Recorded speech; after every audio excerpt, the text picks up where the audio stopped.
नमस्कार लाडक्या बहिणींनो, लाडकी बहीण योजना लाडक्या बहिणीला मिळणार जून जुलै 3000 याची अपडेट आपण आज घेणार आहोत। तत्पूर्वी तुम्ही जर आपल्या चॅनलवर नवीन असाल तर लाईक आणि सबस्क्राइब करायला विसरू नका। महाराष्ट्र राज्यातील महिलांसाठी एक महत्त्वपूर्ण योजना असलेली मुख्यमंत्री माझी लाडकी बहीण योजना अंतर्गत जून महिन्याचा हप्ता कधी मिळणार हा प्रश्न सध्या राज्यभरातील लाखो महिलांच्या मनात आहे। जून महिना संपून गेला असतानाही अजून 12वा हप्ता महिलांच्या खात्यात जमा झालेला नाही। या परिस्थितीमुळे महिलांमध्ये चिंता वाढली आहे। आतापर्यंत मुख्यमंत्री माझी लाडकी बहीण योजनेअंतर्गत पात्र महिलांना एकूण 11 हप्ते मिळालेले आहेत। प्रत्येक हप्त्यात 1500 रुपयाची रक्कम महिलांच्या बँक खात्यात थेट जमा करण्यात येते। मात्र 12वा हप्ता म्हणजेच जून महिन्याचा हप्ता अजूनही मिळालेला नाही।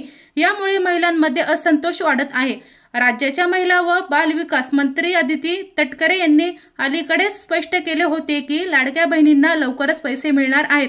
मात्र अद्याप कोणतीही निश्चित तारीख जाहीर करण्यात आलेली नाही। जून महिन्याच्या हप्त्याला उशीर होण्यामागे मुख्यतः 2 कारणे आहेत। एक म्हणजे पुनर्तपासणी प्रक्रिया। राज्यातील काही सरकारी कर्मचारी महिलांनी या योजनेचा गैरफायदा घेतल्याचे निष्पन्न झाले आहे। गट अ आणि गट ड वर्गातील सरकारी कर्मचारी महिला या योजनेसाठी पात्र नसताना देखील त्यांनी अर्ज केले होते। या गैरप्रकारामुळे सरकारने संपूर्ण यादीची पुनर्तपासणी सुरू केली आहे। आणि दुसरे कारण म्हणजे निधी हस्तांतरणाची प्रक्रिया। राज्याच्या अर्थ मंत्रालयाकडून महिला व बाल विकास खात्याकडे निधी हस्तांतरित करण्याची प्रक्रिया पूर्ण होणे आवश्यक आहे। ही प्रक्रिया पूर्ण झाल्यानंतरच महिलांच्या खात्यात पैसे जमा होऊ शकतात।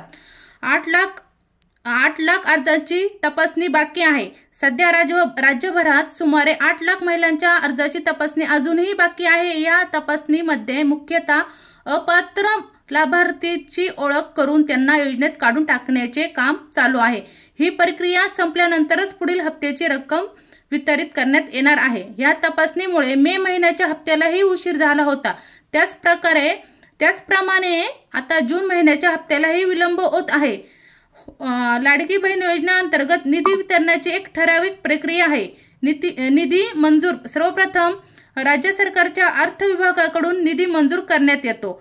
हस्तांतरण मंजूर झालेला निधी महिला व बाल विकास खात्याकडे पाठवला जातो। संयुक्त खाते या निधीची एक संयुक्त बँक खात्यात हस्तांतर केले जाते। अधिसूचना सरकारकडून अधिकृत अधिसूचनाही जाहीर केली जाते। वितरण अंतिम टप्प्यात 2 ते 3 दिवसांमध्ये महिलांच्या खात्यात पैसे जमा केले जातात। जून आणि जुलै एकत्रित हप्ता। अनेक महिला विचारत आहेत की जून आणि जुलै या दोन्ही महिन्याचे एकत्रित 3000 रुपये मिळणार आहेत का? या प्रश्नाबाबत सरकारकडून अद्याप कोणतेही स्पष्टीकरण देण्यात आलेले नाही। शासन स्तरावर या संदर्भात कोणताही निर्णय घेण्यात आलेला नाही। नवीन अर्ज प्रक्रिया कधी 2024 मध्ये या योजनेसाठी नवीन अर्ज करण्याची प्रक्रिया बंद करण्यात आलेली होती। त्यामुळे अनेक पात्र महिलांना या योजनेचा लाभ घेता आलेला नाही। अशा महिला नवीन अर्ज प्रक्रिया कधी सुरू होणार ह्या प्रश्नाची उत्तरे शोधत आहेत। मंत्री अदिती तटकरे यांच्या मते नवीन अर्ज प्रक्रिया सुरू करण्याबाबत शासन स्तरावर निर्णय घेणे आवश्यक आहे। सध्या तरी असा कोणताही निर्णय घेण्यात आलेला नाही। निर्णय घेतल्यानंतर अधिकृत वेबसाईटवर नवीन अर्ज करण्याची सुविधा उपलब्ध करून देण्यात येईल। लाडकी बहीण योजनेसाठी पुढील अटी आहेत।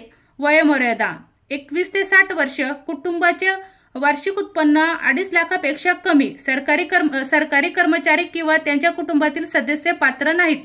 इतर सरकारी योजनेचा लाभ घेणाऱ्या महिलाही पात्र नाहीत। अधिकृत वेबसाईट योजनेबाबत अधिक माहितीसाठी अधिकृत वेबसाईटला भेट द्या। आणि अपेक्षित वेळापत्रक सरकारी अधिकाऱ्याच्या मते पुनर्तपासणी प्रक्रिया पूर्ण झाल्यानंतरच निधी हस्तांतरणाची कार्यवाही लवकरच सुरू होणार आहे। त्यानंतर 2 ते 3 दिवसांमध्ये महिलांच्या खात्यात पैसे जमा होण्याची शक्यता आहे।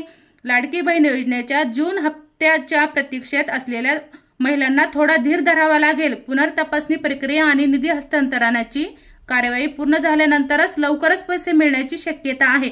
सरकारने या संदर्भात लवकरात लवकर स्पष्टता देण्याची गरज आहे, जेणेकरून महिलांमधील अनिश्चितता कमी होईल।